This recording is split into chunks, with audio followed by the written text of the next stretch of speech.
Transcript of Chair's Powell Press Conference Opening Statement. May 3, 2023. Chair Powell. Good afternoon. Before discussing today's meeting, let me comment briefly on recent developments in the banking sector. Conditions in that sector have broadly improved since early March, and the U.S. banking system is sound and resilient. We will continue to monitor conditions in this sector. We are committed to learning the right lessons from this episode and will work to prevent events like these from happening again. As a first step in that process, last week we released Vice Chair for Supervision Barr's review of the Federal Reserve's supervision and regulation of Silicon Valley Bank. The review's findings underscore the need to address our rules and supervisory practices to make for a stronger and more resilient banking system, and I am confident that we will do so. From the perspective of monetary policy, our focus remains squarely on our dual mandate to promote maximum employment and stable prices for the American people. My colleagues and I understand the hardship that high inflation is causing, and we remain strongly committed to bringing inflation back down to our 2% goal. Price stability is the responsibility of the Federal Reserve. Without price stability, the economy does not work for anyone. In particular, without price stability, we will not achieve a sustained period of strong labor market conditions that benefit all. Today, the FOMC raised its policy interest rate by 1/4 percentage point. Since early last year, we have raised interest rates by a total of 5 percentage points in order to attain a stance of monetary policy that is sufficiently restrictive to return inflation to 2% over time. We are also continuing to reduce our securities holdings. Looking ahead, we will take a data-dependent approach in determining the extent to which additional policy firming may be appropriate. I will have more to say about today's monetary policy actions after briefly reviewing economic developments. The U.S. economy slowed significantly last year, with real GDP rising at a below-trend pace of 0.9%. The pace of economic growth in the first quarter of this year continued to be modest, at 1.1%, despite a pickup in consumer spending. Activity in the housing sector remains weak, largely reflecting higher mortgage rates. Higher interest rates and slower output growth also appear to be weighing on business fixed investment. The labor market remains very tight. Over the first 3 months of the year, job gains averaged 345,000 jobs per month. The unemployment rate remained very low in March, at 3.5%.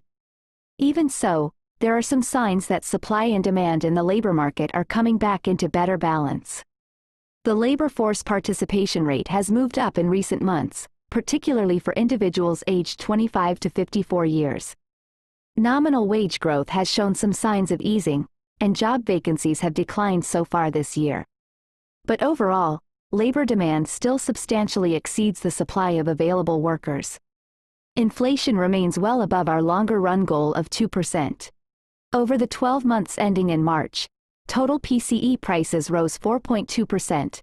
Excluding the volatile food and energy categories, core PCE prices rose 4.6%. Inflation has moderated somewhat since the middle of last year. Nonetheless, inflation pressures continue to run high, and the process of getting inflation back down to 2% has a long way to go. Despite elevated inflation, longer-term inflation expectations appear to remain well anchored, as reflected in a broad range of surveys of households, businesses, and forecasters, as well as measures from financial markets. The Fed's monetary policy actions are guided by our mandate to promote maximum employment and stable prices for the American people. My colleagues and I are acutely aware that high inflation imposes significant hardship as it erodes purchasing power, especially for those least able to meet the higher costs of essentials like food, housing, and transportation. We are highly attentive to the risks that high inflation poses to both sides of our mandate, and we are strongly committed to returning inflation to our 2% objective. At today's meeting, the committee raised the target range for the federal funds rate by 1/4 percentage point, bringing the target range to 5 to 5.25%. And we are continuing the process of significantly reducing our securities holdings. With today's action, we have raised interest rates by 5 percentage points in a little more than a year. We are seeing the effects of our policy tightening on demand in the most interest rate-sensitive sectors of the economy, particularly housing and investment. It will take time, however, for the full effects of monetary restraint to be realized, especially on inflation.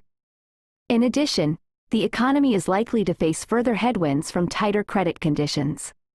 Credit conditions had already been tightening over the past year or so in response to our policy actions and a softer economic outlook. But the strains that emerged in the banking sector in early March appear to be resulting in even tighter credit conditions for households and businesses. In turn, these tighter credit conditions are likely to weigh on economic activity, hiring, and inflation. The extent of these effects remains uncertain. In light of these uncertain headwinds, along with the monetary policy restraint we have put in place, our future policy actions will depend on how events unfold. In determining the extent to which additional policy firming may be appropriate to return inflation to 2% over time, the committee will take into account the cumulative tightening of monetary policy, the lags with which monetary policy affects economic activity and inflation, and economic and financial developments.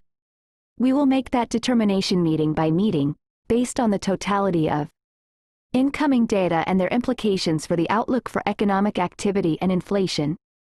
And we are prepared to do more if greater monetary policy restraint is warranted. We remain committed to bringing inflation back down to our 2% goal and to keep longer-term inflation expectations well anchored. Reducing inflation is likely to require a period of below-trend growth and some softening of labor market conditions. Restoring price stability is essential to set the stage for achieving maximum employment and stable prices over the longer run. To conclude, we understand that our actions affect communities, families, and businesses across the country. Everything we do is in service to our public mission. We at the Fed will do everything we can to achieve our maximum employment and price stability goals. Thank you. I look forward to your questions.